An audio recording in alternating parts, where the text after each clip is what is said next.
A história do movimento indígena no período da ditadura militar é o tema da pesquisa de João Gabriel da Silva Celso. Ele é professor de História do Colégio de Aplicação da UFRJ e encarou o desafio de escrever sobre o tema nos dias de hoje sem ser indígena. O trabalho de Gabriel, desenvolvido no programa de pós-graduação da PUC, foi vencedor do prêmio CAPES de Teses e é com ele que a gente conversa agora. Boa tarde, João Gabriel, tudo bem? Boa tarde, tudo certo. O que motivou sua pesquisa e por que esse recorte de olhar o movimento indígena durante a ditadura militar? Então, desde o início da minha formação, eu tenho pesquisado América Latina, mas na maior parte, né, da minha graduação, no mestrado, eu pesquisava México. Então eu pesquisei muito a formação, a tentativa de construção de uma identidade mestiça no México, a partir do final do século XIX, a partir da Revolução Mexicana. E acabei me deparando com várias críticas do atual movimento indígena mexicano a essa imagem, né, essa identidade de um país mestiço que muitas vezes acaba apagando as identidades indígenas que existem lá. E aí, a partir do movimento indígena no México, eu acabei chegando no movimento indígena no Brasil. A gente vem nos últimos 4 anos, sobretudo, tendo ataques sistemáticos aos povos indígenas no Brasil. E aí, pesquisando sobre o movimento indígena, é impossível a gente não chegar na ditadura militar, que é o momento em que a gente começa de fato a ter uma mobilização nacional, articulando povos de diferentes partes do Brasil para resistir a um outro momento de ofensiva, né, com a construção da Perimetral Norte, da rodovia transamazônica, do aumento da fronteira agrícola na Amazônia, enfim, vários tipos de ataque que estavam acontecendo nessa época. Então, eu voltei para a ditadura militar para entender um pouco o início da conformação do movimento indígena no Brasil. O que é essa revoada de pássaros do título?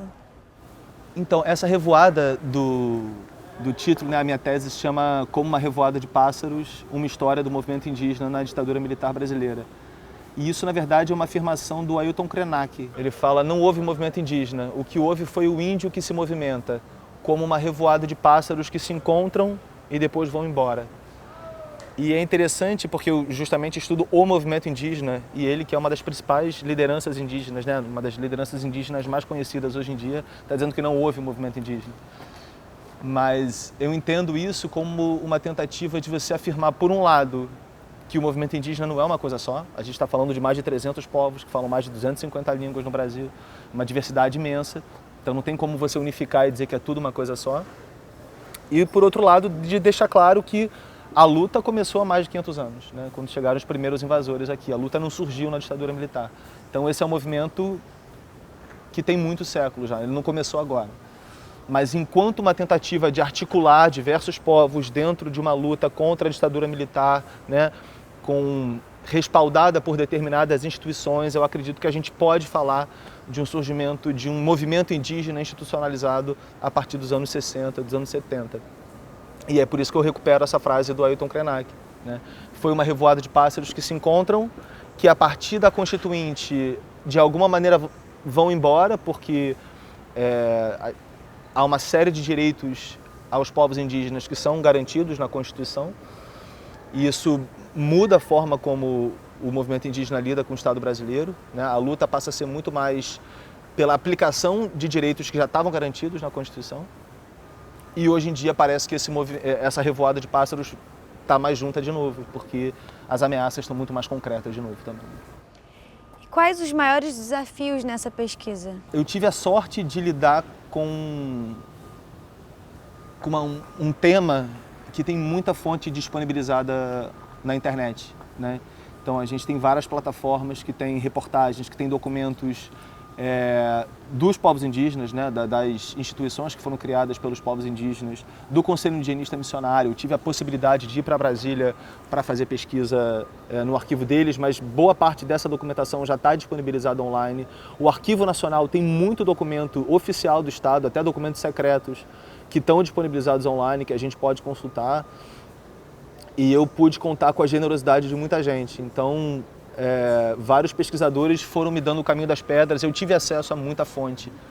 Então, acesso à fonte não foi um problema para mim, o problema foi filtrar tanta fonte que eu tive, né? Eu tive a possibilidade de fazer um doutorado de sanduíche em Nova York e fui pesquisar na Biblioteca do Congresso em Washington e só lá eu trouxe mais de, acho que, 3.000 páginas escaneadas e tal, porque, enfim, país imperialista, né? Sabem muito sobre muita coisa, então é muito fácil você estudar Brasil lá, porque eles têm muito documento nosso que foi levado para lá, foi fotografado e levado para lá. Então é muito documento, e aí filtrar isso tudo foi difícil, então foi bem trabalhoso. É bastante delicado essa posição minha de homem branco falando de movimento indígena, né? Então, em nenhum momento eu quis me colocar como porta-voz de nada, a ideia é justamente que eu possa entender quais foram as articulações desses diversos movimentos, que também não é um movimento só, mas que em alguma maneira, em alguma medida, se unificou em torno de determinadas bandeiras nos anos 70 e nos anos 80, até a Constituição. A partir de sua pesquisa, que histórias se pode contar sobre os movimentos indígenas do Brasil? Há muitas histórias, porque nos anos 60 e 70, a gente tem um inimigo bastante concreto, que são os governos militares, né? E, enfim, e toda a política de supostamente desenvolvimento e ampliação da fronteira agrícola e tal. E obras de infraestrutura que estão impactando diretamente essas terras. Depois do fim da ditadura militar, a gente tem os governos democráticos e aí esse inimigo que era muito concreto até os anos 80 fica um pouco mais difuso. Então a gente tem a FUNAI, que é um órgão tutor que supostamente está lá para zelar por esses povos, mas que boa parte das vezes não zela, né? Enfim, a gente tem hoje em dia um cara à frente da FUNAI que participou de uma CPI para atacar a FUNAI há alguns anos atrás. A Constituição determina um prazo de 5 anos para demarcar todas as terras indígenas, isso está muitíssimo longe de ter sido garantido mais de 20 anos depois, né, de promulgada a Carta Constitucional. E aí a gente teve, até o governo Fernando Henrique, a gente teve um aumento gradativo assim, da demarcação de terras indígenas. E aí a partir daí foi só decréscimo. Assim, né? Nos governos do PT houve um certo decréscimo. No primeiro governo Lula eu não me lembro se ainda houve algum crescimento. Depois foi só decréscimo. O governo Temer não demarcou nada, quase nada. O governo Bolsonaro não demarcou literalmente nada. Depois da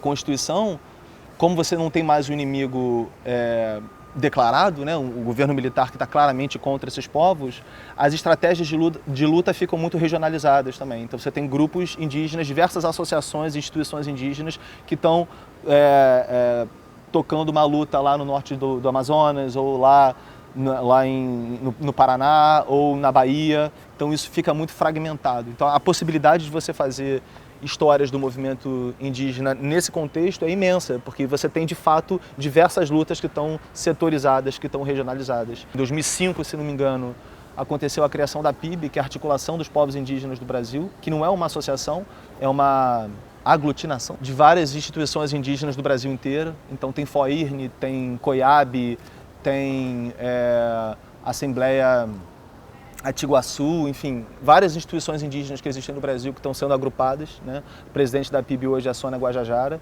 Então parece que está de fato havendo uma tentativa de formação de bandeiras em comum novamente.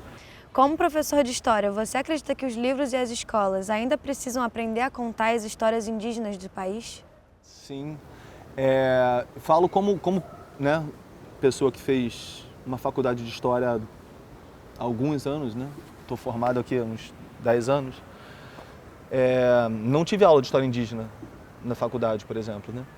Tive algum contato com temáticas indígenas na aula de História do Brasil, sobretudo História do Brasil Colônia, como se não houvesse povos indígenas do Brasil contemporâneo, né? Mas pensar uma história indígena, né, uma área da história voltada para a história indígena é um troço que até hoje é muito recente.